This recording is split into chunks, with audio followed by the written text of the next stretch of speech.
Input unit के chapter को बढ़िया तरीके से कवर कर रहे हैं, जिसमें हमने कई सारे इनपुट यूनिट्स देखे। Touch pad, track ball, joystick और इस प्रकार के वायरलेस जितने भी इक्विपमेंट हो सकते हैं उनको हमने अच्छे से समझा था। Hello students, your most welcome. आज के वीडियो में हमें बचे हुए सारे इनपुट डिवाइस को कवर करना है और उसके बाद हम अगला पार्ट मतलब कि आउटपुट डिवाइस को समझेंगे। देखो, आज के वीडियो में हमको देखना है यहाँ पर इम्पोर्टेंट इनपुट कौन कौन से हो सकते हैं, देखते हैं। पहला देखेंगे हम माइक।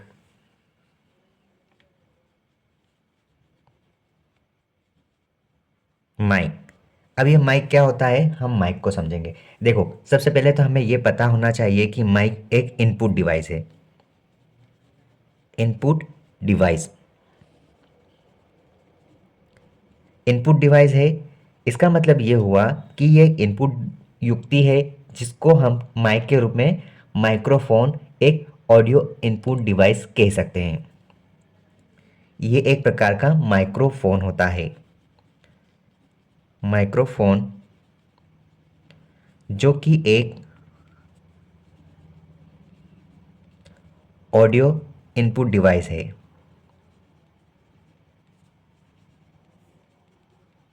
डिवाइस है, ये हमें पता होना चाहिए। इसके माध्यम से हम किसी आवाज़ को कंप्यूटर में इनपुट के रूप में डाल सकते हैं।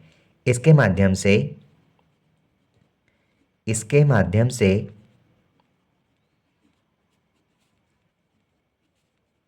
किसी आवाज़ को, किसी आवाज़ या फिर हम क्या बोल सकते हैं, साउंड, किसी आवाज़ या साउंड को इनपुट के रूप में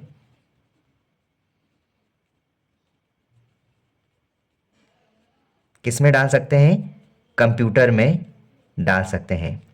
कंप्यूटर में इनपुट करवा सकते हैं, इनपुट करवा सकते हैं।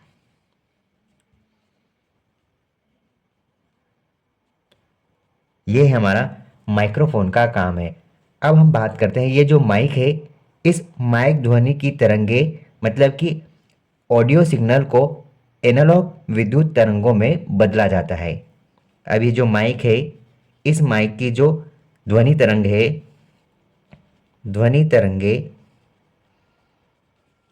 मतलब कि जो भी साउंड निकलेगा, ऑडियो साउंड, ऑडियो साउंड,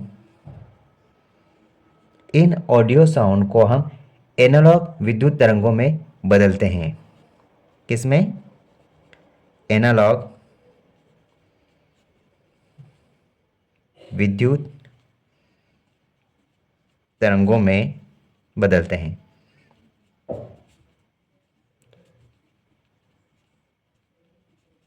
बदला जाता है, ठीक है, जिससे साउंड कार्ड के माध्यम से या फिर साउंड कार्ड के द्वारा डिजिटल संकेतों में बदला जाता है, जिसे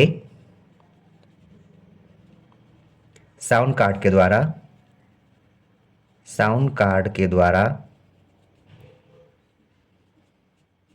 डिजिटल संकेतों में बदला जाता है, डिजिटल संकेतों में बदला जाता है।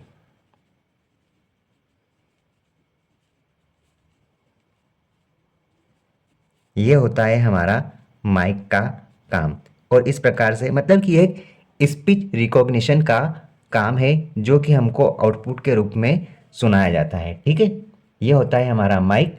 अब हम इसको थोड़ा सा और समझते हैं, जैसे कि इस माइक का यूज़ हम मल्टीमीडिया सॉफ्टवेयर में आवाज़ रिकॉर्ड करने में, ऑडियो फाइल तैयार करने में या फिर इंटरनेट पर बातचीत करने के लिए यूज़ करते हैं। इस ऑडियो फाइल रिकॉर्ड मतलब एडिट करने में ऑडिसिटी सॉफ्टवेयर का इस्तेमाल करते हैं। इसका यूज़ देखो, इसका यूज़ क्या होगा, कहाँ कहाँ होगा, मल्टीमीडिया सॉफ्टवेयर में, मल्टीमीडिया सॉफ्टवेयर में, और कहाँ कहाँ हो सकता है, वॉइस रिकॉर्डिंग में,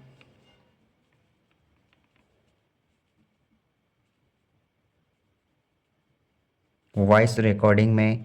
उसके बाद आप बोल सकते हो बातचीत करने में, टॉकिंग में,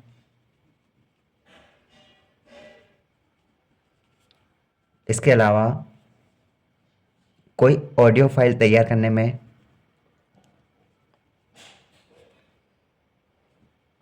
ऑडियो फाइल क्रिएशन में, इनमें और भी बहुत सारी जगहों पर इस माइक का इस्तेमाल होता है। ठीक है। और ये जो ऑडियो फाइल रिकॉर्ड है या फिर एडिट करने के लिए हम ऑडेसिटी सॉफ्टवेयर का यूज़ करते हैं। किसका यूज़? ऑडेसिटी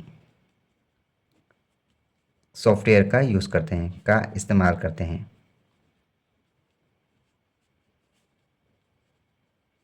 इस्तेमाल होता है ऑडेसिटी सॉफ्टवेयर। ये सॉफ्टवेयर आप ध्यान रखना, सॉफ्टवेयर का इस्तेमाल किया जाता है। ये हमने देखा हमारा माइक का एक छोटा सा प्रारूप, और ये हमारा इनपुट डिवाइस है। ठीक है। इसके माध्यम से हम बोलकर या साउंड रिकॉर्ड करके इनपुट करवाते हैं सिस्टम में। ठीक है।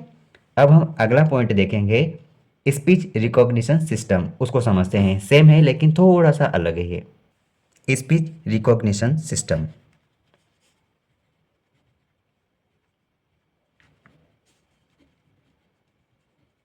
Recognition system. अब ये क्या होता है इसको समझो। देखो, सबसे पहले तो आप इसको हमेशा ध्यान रखना कि हम यहाँ पर ये अभी तक जो देखे हैं ये सारे इनपुट डिवाइस है, और इस प्रकार से स्पीच रिकॉग्निशन सिस्टम भी एक इनपुट डिवाइस है।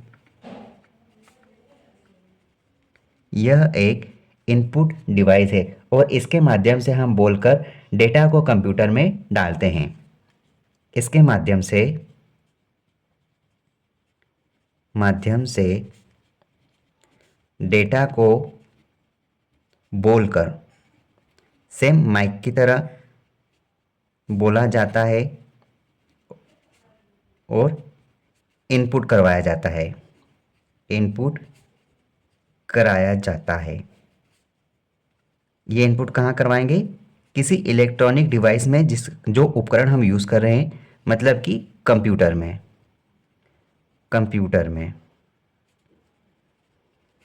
कंप्यूटर में करवाया जाता है। ठीक है। आगे देखो, ये जो स्पीच रिकॉग्निशन सिस्टम है, इसमें हमारे द्वारा बोले गए शब्दों को पहचान कर उसको टेक्स्ट में चेंज किया जाता है। ये है डिफरेंस।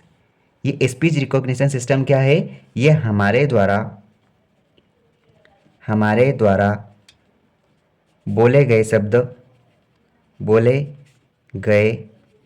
शब्द या शब्दों को पहचान कर, हमारे द्वारा बोले गए शब्दों को पहचान कर उन्हें टेक्स्ट में चेंज करता है, टेक्स्ट फॉर्म में चेंज करता है। ये हमारा स्पीच रिकॉग्निशन सिस्टम का काम है। और माइक में हमने अलग देखा था, वो डायरेक्ट इनपुट करवाता है और ये छापता है, मतलब कि टेक्स्ट के फॉर्म में हमको रिटर्न छाप के बताता है कि आपने ये शब्द बोला है। ठीक है। उस टेक्स्ट को कंप्यूटर स्क्रीन पर हमको बताता है। ये जो चेंज होता है तो कहाँ पर आएगा? ये कंप्यूटर स्क्रीन पर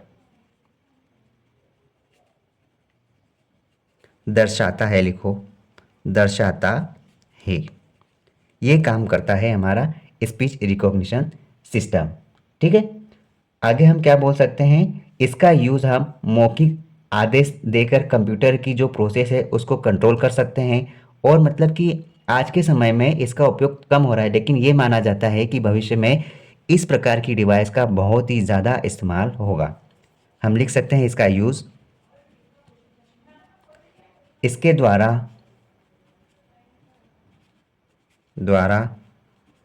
मौखिक रूप से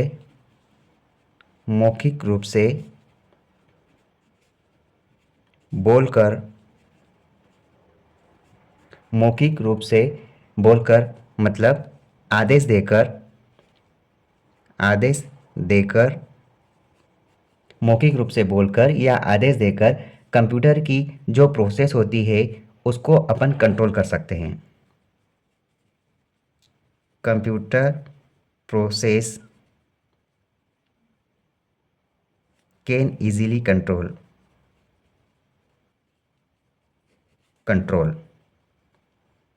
हम कंट्रोल में कर सकते हैं। आजकल इसका उपयोग तो कम हो रहा है, लेकिन इन फ्यूचर इसका इस्तेमाल ज़्यादा बढ़ेगा, ऐसा संभावना हो रहा है। और देखो, आप ये माइक और स्पीच रिकॉग्निशन सिस्टम आप अपने व्हाट्सएप पर भी यूज़ करते हैं। जैसे कि हम अपने सोना बाबू से बात करते हैं, उस समय हम माइक का इस्तेमाल करते हैं, डायरेक्ट हम रिकॉर्ड करके पहुंचा देते हैं। और स्पीच रिकॉग्निशन सिस्टम भी यूज़ करते हैं। जैसे आप उसको माइक को टेप रखेंगे तो आप जो भी बोलोगे वो अपने हिंदी में, आप अगर हिंदी भाषा सिलेक्ट कर रखी होगी तो हिंदी में टाइप हो जाएगा, या फिर इंग्लिश भाषा सिलेक्ट कर रखी होगी तो इंग्लिश में वो टेक्स्ट के रूप में आपको पहले ही डिस्प्ले में बता देगा। अगर वो सही रहेगा तो आप उसको सेंड करते हैं। इसी प्रकार के काम हम अपने मोबाइल में भी रोज़मर्रा स्थिति में भी किया जाता है। ठीक है, ये स्पीच रिकॉग्निशन सिस्टम में एक माइक्रोफोन आवाज़ को रिकॉर्ड करता है। ये जो स्पीच रिकॉग्निशन सिस्टम है, स्पीच रिकॉग्निशन सिस्टम है, ये जो सिस्टम है इसमें एक माइक्रोफोन आवाज़ को रिकॉर्ड करता है। माइक्रोफोन आवाज़ को रिकॉर्ड करता है।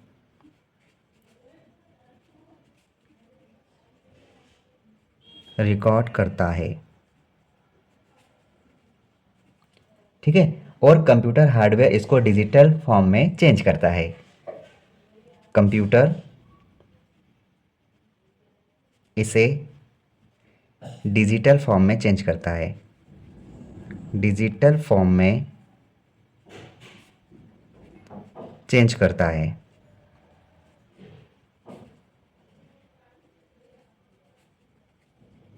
चेंज करता है। और ये स्पीच रिकॉग्निशन सॉफ्टवेयर है, पहले से ही स्टोर किए गए आवाज़ के नमूने से मिलाकर इसको टेक्स्ट या कमांड में बदल देता है। मतलब कि हमारे पास जो डिवाइस है उसमें कई सारे स्टोरेज क्षमताएँ निहित है। उसमें हम जो बोलते हैं वो वर्ड्स पहले ही स्टोर किए होते हैं। हम जैसे ही जो आवाज़ निकालते हैं वो नमी वो नमूने मिलाकर हमको टेक्स्ट के फॉर्म में या फिर कमांड देकर वापस उसको चेंज करके हमको बता देता है। ये काम होता है स्पीच रिकॉग्निशन सिस्टम का।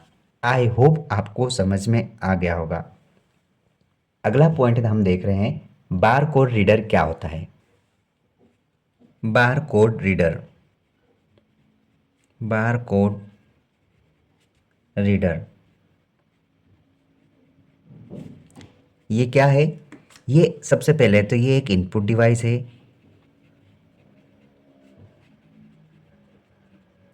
और ये बारकोड कैसा होता है? इस बारकोड में एक विभिन्न चौड़ाई की एक वर्टिकल काली पट्टियाँ होती है। मतलब कि इसमें इस प्रकार से पट्टियाँ होती है, कुछ पास में होती है, कुछ दूर होती है, कुछ दूर होती है, उसमें भी कुछ मोटी होती है, फिर ऐसी पट्टियाँ लगभग बनी रहती है। ठीक है, इस प्रकार की पट्टियाँ रहती है। अब ये जो है बारकोड रीडर, इसका आविष्कार हुआ कब? सबसे पहले तो ये देखो, इसका आविष्कार हुआ है सन 1940 में। ये सन आप ध्यान रखना, हालांकि पूछा नहीं जाता लेकिन फिर भी थोड़ा सा ध्यान रखना। बार कोड रीडर का आविष्कार सन 1940 में हो गया था। और किसने किया था ये? जोसेफ वुडलैंड ने किया था। जोसेफ वुडलैंड नामक व्यक्ति ने किया था। इसमें एक और नाम आता है, आप याद रख लेना, सिल्वर है, बर्नार्ड सिल्वर।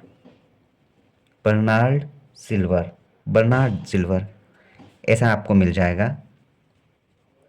नामक व्यक्तियों ने बारकोड रीडर का आविष्कार किया था। इसमें आप ये बोल सकते हो कि इसका श्रेय जाता किसे है? तो इसका श्रेय इन्हें जाता है, एलन हेबर। अब इन्हें क्यों श्रेय जा रहा? क्योंकि इन्होंने तो बना दिया, लेकिन इसको प्रचलन में सबसे ज़्यादा ये व्यक्ति लाए थे, एलन हेबर। ठीक है, इसलिए अगर ऑब्जेक्टिव आए तो एलन हेबर का नाम आप ध्यान रखना, क्योंकि इन्हें ही कहा जाता है। ठीक है, यही सबसे ज़्यादा उपयोग के लिए आगे बढ़े थे। और भारत में लगभग, हमारे देश में 1998 में इस डेट में नेशनल इंफॉर्मेशन इंडस्ट्रियल वर्कफोर्स ने सभी उत्पादों पर बार कोड लगाने का यूज़ ज़रूरी कर दिया था। किसने किया था? नेशनल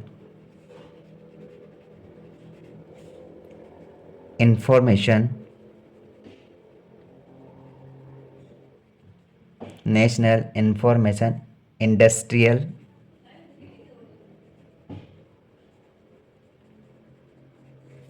वर्क फोर्स ने लागू किया था कि अब हमें इस चीज़ का भी इस्तेमाल करना चाहिए। ठीक है, अब देखो ये बारकोड होता कैसे है।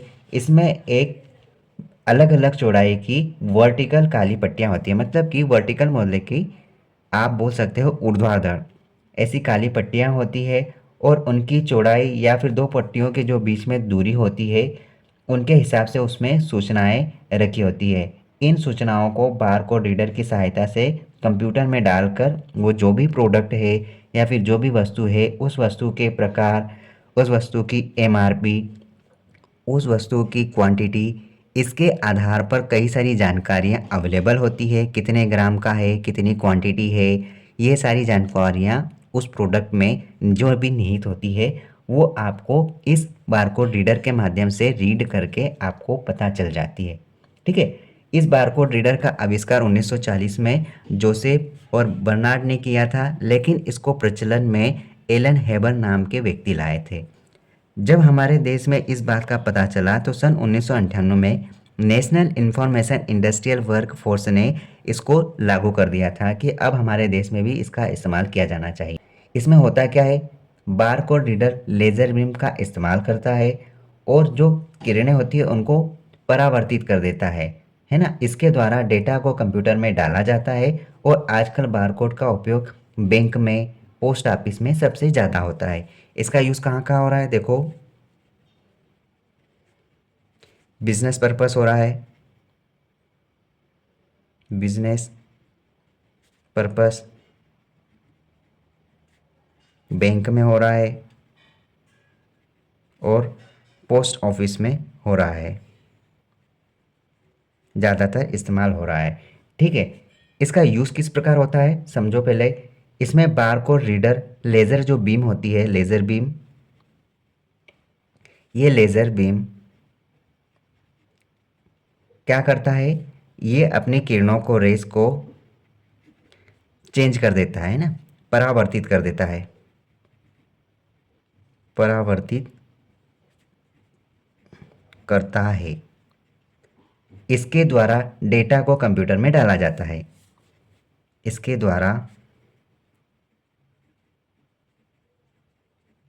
कंप्यूटर में डेटा डाला जाता है।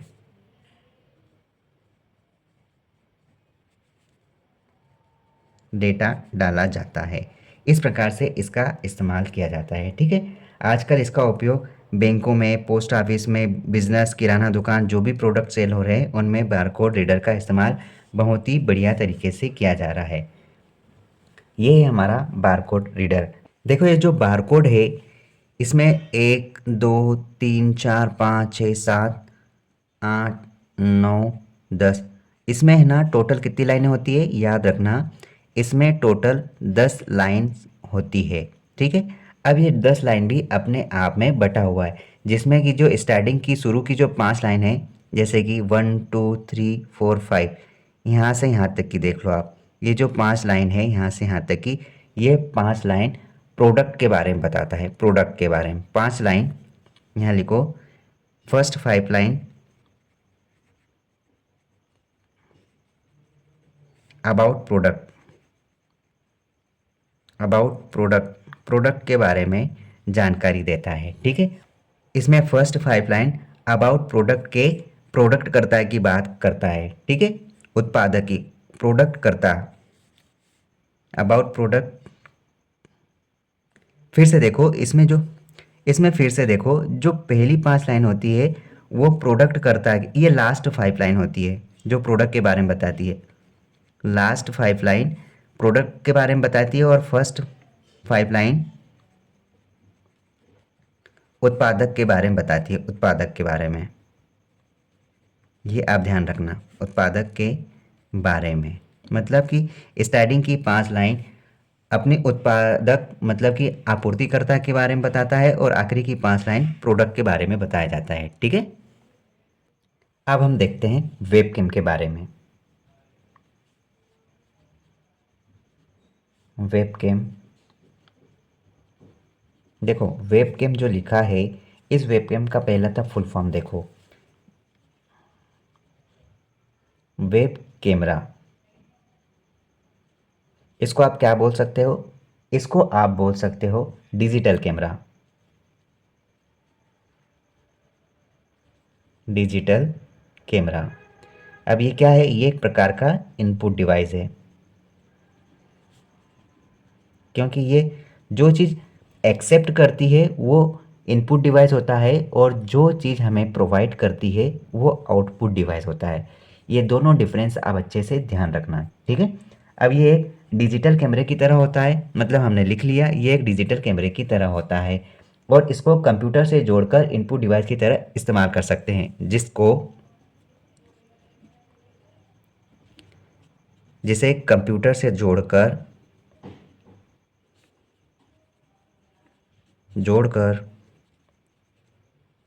इनपुट की तरह यूज़ करते हैं। इनपुट की तरह यूज़ होता है।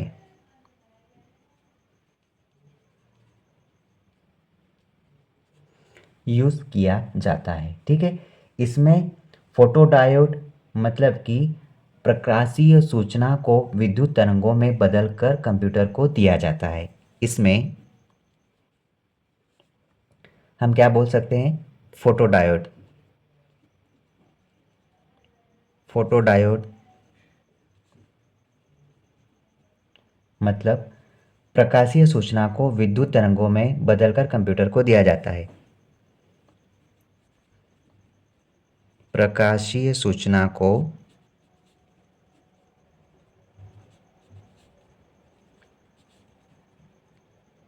कंप्यूटर में दिया जाता है।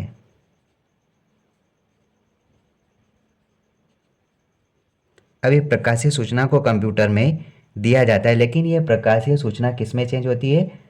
विद्युत तरंगों में बदलकर। विद्युत तरंगों में बदलकर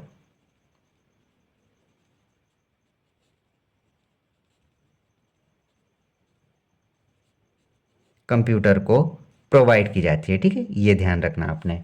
आगे हम देखते हैं कि ये जो वेबकैम है इसके माध्यम से हम वीडियो कॉल भी किया जा सकता है या फिर हमें कोई रिकॉर्डिंग करना है, वीडियो रिकॉर्डिंग, वो भी की जा सकती है। ठीक है, ये जो वेबकैम है इसको वेब कैमरा भी कह सकते हैं, डिजिटल कैमरा भी कहा जा सकता है। ठीक है, इसका यूज़ वीडियो कॉन्फ्रेंसिंग या फिर हम किसी प्रकार का वीडियो चैट करेंगे अपने सोना बाबू से, उसके लिए इस्तेमाल कर सकते हैं। ठीक है, इसमें वेब ब्रॉडकास्ट के लिए भी इसका इस्तेमाल किया जा सकता है।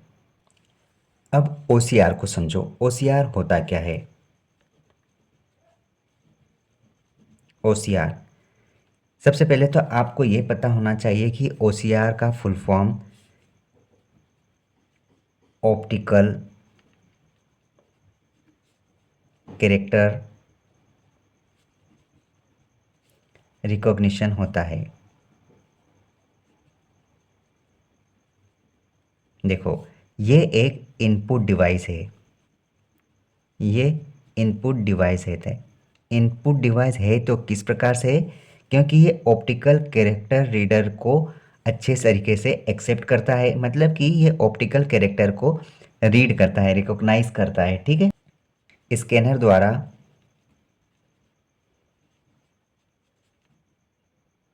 स्कैनर के द्वारा स्कैन किए गए डॉक्यूमेंट स्कैन किए गए डॉक्यूमेंट को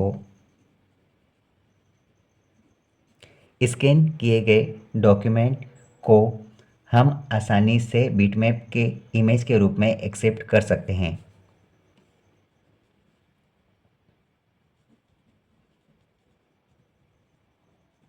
बिटमैप इमेज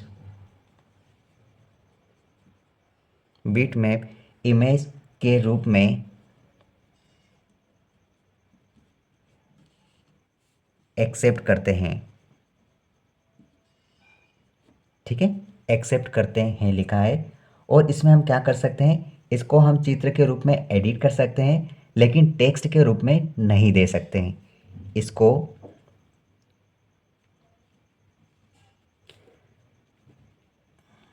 चित्र के रूप में क्या कर सकते हैं, कन्वर्ट कर सकते हैं, लेकिन टेक्स्ट फॉर्म में नहीं दे सकते हैं। ये होता है हमारा ऑप्टिकल कैरेक्टर रिकॉग्निशन का काम। अब ये जो OCR है, स्कैन किए गए टेक्स्ट डॉक्यूमेंट की पहचान करके उसको वर्ड प्रोसेसिंग टेक्स्ट में बदलता है। क्यों? क्योंकि कंप्यूटर में एडिट किया जा सके इसलिए। और इसके लिए हम OCR सॉफ्टवेयर का इस्तेमाल करते हैं, OCR सॉफ्टवेयर का इस्तेमाल करते हैं, ठीक है। ये होता है और ये हमारे कैरेक्टर को रीड करने का काम करता है। अगला भी सेम इसके जैसा होगा, optical mark reader. Optical mark reader OMR, और इसका फुल फॉर्म है ऑप्टिकल मार्क रीडर।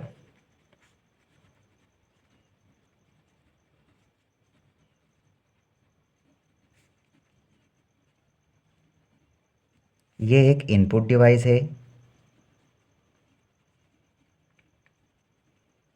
और ये भी रीड करने का काम करता है। ये एक इनपुट डिवाइस है जो कि अपने विशेष प्रकार के जो संकेत होते हैं उन चिन्हों को पढ़कर कंप्यूटर के उसे एक्सेप्ट करने का काम करता है, कंप्यूटर के द्वारा उपयोग के योग्य बनाता है। देखो, ऑप्टिकल मार्क रीडर का काम भी रीड करने का है, लेकिन ये क्या करता है, ये एक ऐसा इनपुट डिवाइस है जो स्पेशल टाइप के जो संकेत होते हैं, स्पेशल टाइप के जो चिन्ह होते हैं, स्पेशल टाइप के जो चिन्ह होते हैं या संकेत बोल सकते हैं, संकेतों को पढ़कर या रीड कर अपने कंप्यूटर को सेंड करता है ताकि इसको उपयोग के अनुसार यूज़ किया जा सके, ठीक है। आजकल हम देख सकते हैं कि जो हमारे ऑब्जेक्टिव टाइप के जो क्वेश्चंस होते हैं एग्ज़ाम में, उनको चेक करने के लिए इसका यूज़ होता है OMR का, ठीक है। इसमें हाई लेवल वाले लाइट के जो रेज होते हैं, प्रकाशीय किरण होते हैं, उनको कागज़ पर डाला जाता है और पेन या पेंसिल के निशान से उनको परावर्तित करके उसका सही तरीके से आंसर का पता लगाते हैं। ये काम होता है अपना ऑप्टिकल मार्क रीडर का, ठीक है। इसको आगे लिख लेते हैं। रीड कर कंप्यूटर को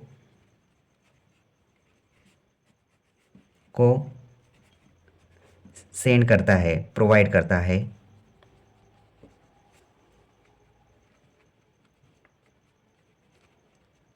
और इस प्रकार के चिन्हों को उपयोग के योग्य बनाया जाता है।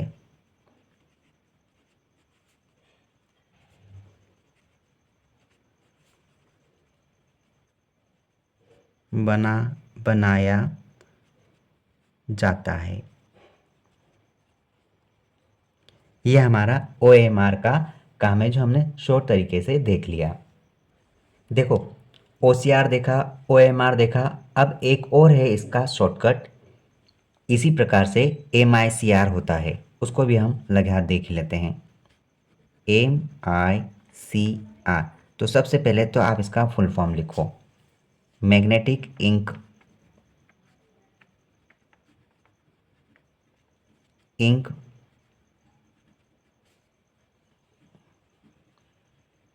Character recognition.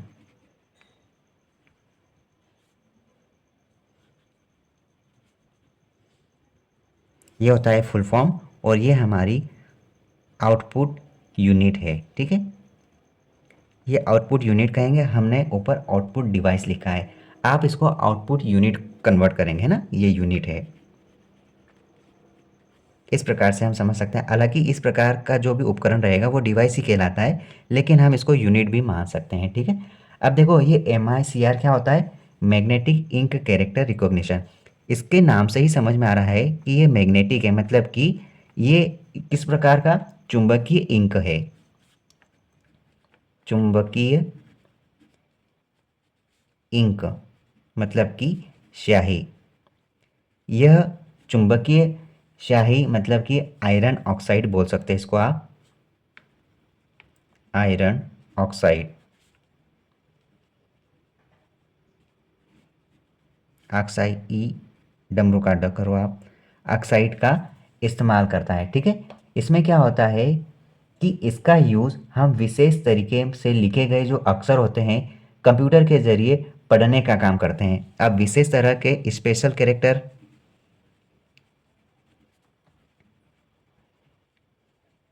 स्पेशल कैरेक्टर कौन कौन से होते हैं, जैसे कि आपने आपने अगर बैंक गए हैं तो बैंकों के द्वारा जो चेक या ड्राफ्ट होते हैं, चेक या ड्राफ्ट, उसके नीचे आपने देखा होगा कुछ इस प्रकार के अंक होते हैं, ऐसे मोटे से 1 2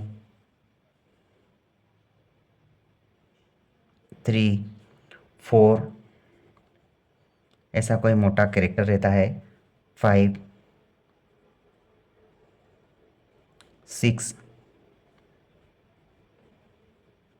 7, कुछ मोटे रहेंगे कुछ पतले रहेंगे,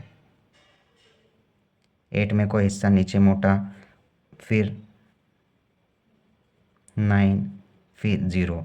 ये आपको चेक या फिर ड्राफ्ट में 100% मिलेगा, ठीक है। इस प्रकार की जो आकृति होती है, इन आकृति को चुंबकीय इंक मतलब कि स्याही से जो लिखा होता है उसके माध्यम से इसको कंप्यूटर के ज़रिए पढ़ने के लिए इस्तेमाल किया जाता है, ठीक है। इन अक्षरों को पढ़ने के लिए विशेष तरह के जो अक्षर होते हैं जो चुंबकीय इंक से लिखे गए होते हैं, इनको कंप्यूटर द्वारा पढ़ा जाता है। और इसका यूज़ कहाँ होता है, चेक या ड्राफ्ट में बैंक में ज़्यादातर होता है, ठीक है। और ये क्या करते हैं, इससे कम समय और बड़ी मात्रा में चेक या ड्राफ्ट का भुगतान करने या फिर नकद रोकने में मदद मिलती है, ठीक। इससे क्या होता है, इससे हमें ना कम समय में और बड़ी मात्रा में चेक या ड्राफ्ट का भुगतान करने या फिर नकल नकल करने में मदद मिलती है।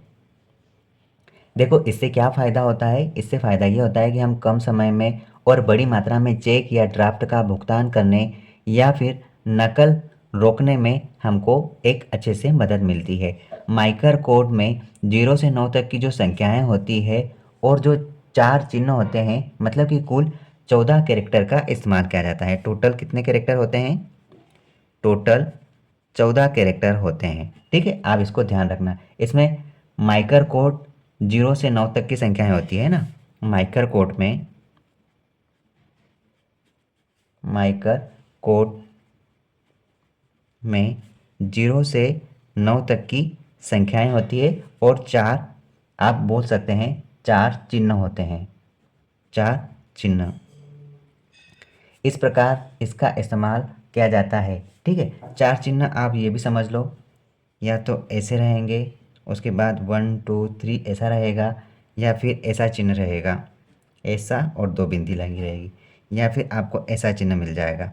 इस प्रकार के 4 चिन्ह होते हैं और 0 से 9 तक के माइक्रो कोड आपको मिल जाएंगे। और ये ज़्यादातर बैंकों में होता है ताकि आप कम समय में अपना भुगतान कर सके या निकाल सके, या फिर कोई नकल होती है तो उस चीज़ से बचने के लिए MICR का इस्तेमाल किया जाता है। हम एक और देख लेते हैं, बाकी हम नेक्स्ट वीडियो में कंप्लीट करेंगे। हम देख रहे हैं टच स्क्रीन।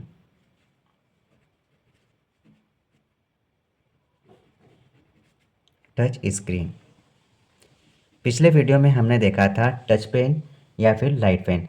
आज हम डायरेक्ट ही स्क्रीन की ही बात कर रहे हैं, वही स्क्रीन टच स्क्रीन कहलाती है। जैसे कि आजकल वही स्क्रीन टच स्क्रीन कहलाती है, जैसे आजकल हमारा मोबाइल टच फ़ोन है, टच स्क्रीन के लैपटॉप निकल गए हैं, एलईडी जो हम डिजिटल बोर्ड देख रहे हैं वो भी टच स्क्रीन हो गई है, हम उसकी बात कर रहे हैं। ये एक प्रकार का इनपुट डिवाइस होता है, एक प्रकार का इनपुट डिवाइस है, एक प्रकार का इनपुट डिवाइस है। और कंप्यूटर स्क्रीन पर जो भी आप विकल्प देख रहे हैं उसको छूकर या उसको आप यूज़ करके इस्तेमाल कर सकते हैं। कई सारे आज के समय में जो डिजिटल बोर्ड हैं, हमारे लैपटॉप है, हमारे मोबाइल है, वो टच स्क्रीन का ही एक प्रारूप है। आप इसको बढ़िया तरीके से समझ सकते हैं। अब ये टच स्क्रीन में अवरक्त किरणें स्क्रीन की सतह पर घूमते रहती है। जब उंगली से हम उसको विकल्पों को छूते हैं या फिर हम कोई एक्टिविटी करते हैं उस स्क्रीन पर, तो ये किरणें है ना अपनी स्पीड को बढ़ा लेती है और उस स्थिति में रिकॉर्ड कर लेती है, तब हमको एक रिजल्ट मिलता है। ठीक है, इस पोजीशन मतलब कि इस जो भी हम स्थिति बना रहे हैं इसके अनुसार कंप्यूटर प्रोसेस कर लेता है। टच स्क्रीन का उपयोग ज़्यादातर कहाँ हो रहा है, आपने देखा होगा एटीएम में इस्तेमाल होता है। हम टच स्क्रीन का इस्तेमाल करके पैसे को डाल सकते हैं, निकाल सकते हैं, या फिर हम और भी चीज़ें उसमें जान सकते हैं। ठीक है, सार्वजनिक सुरक्षा केंद्र जैसे कि इंफॉर्मेशन की इसको में भी हो रहा है, हम थंब लगाते हैं, वो भी एक प्रकार का टच स्क्रीन है।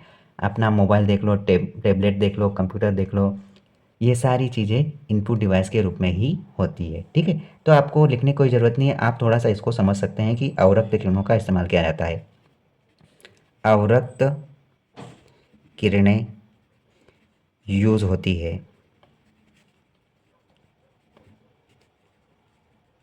जब टच किया जाता है स्क्रीन पर, टच किया जाता है तब अवरक्त किरणें